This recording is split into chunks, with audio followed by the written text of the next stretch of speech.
This is the day that the Lord has made. Let us all rejoice and be glad in it. I just want to encourage somebody today when you hear the voice of God, harden not your heart. God is doing a new thing, and He may be telling you something new in this season that is different from the last season.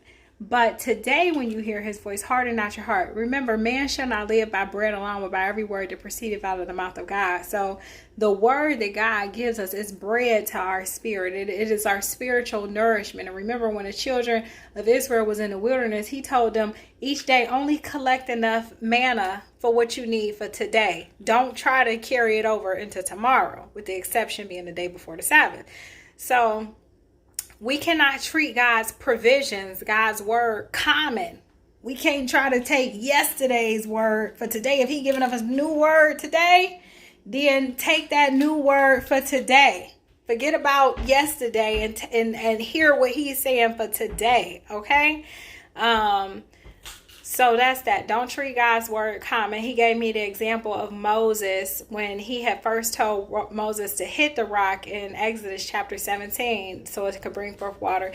But then in Numbers chapter 20, he wanted to give them water, and he wanted Moses to speak to the rock for it to bring forth water.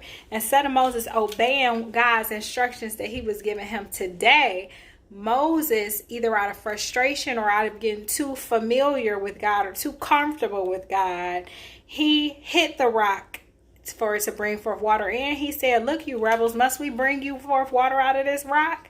But God had told him to speak to the rock. And God said, because you did not demonstrate my holiness, because you did not demonstrate my righteousness, you will not lead them into this promised land.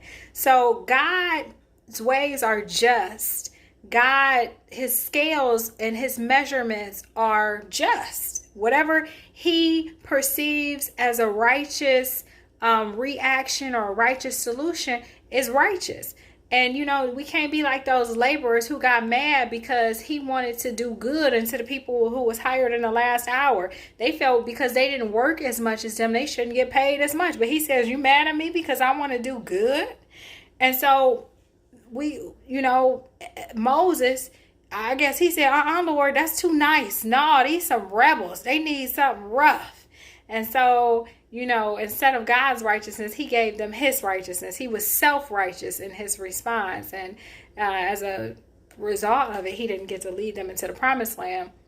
The other example He gave me was found in Acts chapter 10 with Cornelius and Simon Peter. He had appeared to Cornelius and told him to send some men to bring forth Simon Peter. And once Cornelius obeyed, he appeared to Simon Peter in a dream, and he showed him the unclean things, and he said, eat. And he said, I don't eat. I've never eaten anything unclean. And then the voice told him, don't call unclean what God has made clean. And, in Acts chapter 10, verse 28, he said, it's against our laws for Jewish men to gather with men of other nations. He said, he told him, he had received a revelation from God that he should no longer look at anyone as unclean. So God was doing a new thing. So with this new thing, there are new instructions, okay? So today, when you hear God's new instructions, harden not your heart. Don't be too familiar with God. Don't treat God's instructions as common. Okay, His thoughts are not His thoughts. His ways are not our ways. His heaven is higher than the earth. His thoughts and His ways are higher than ours. All right. So,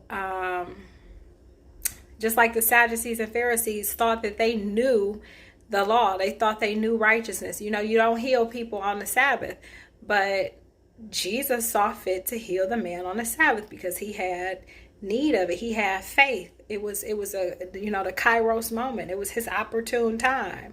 So what God has called clean, don't you call unclean, and don't you treat his word common. Okay? Don't you treat His word common. Don't waste His word. Don't overlook His word. Don't undermine His word. Don't think you know it all. Don't let that know it all spirit get you. All right, so be blessed in Jesus' name.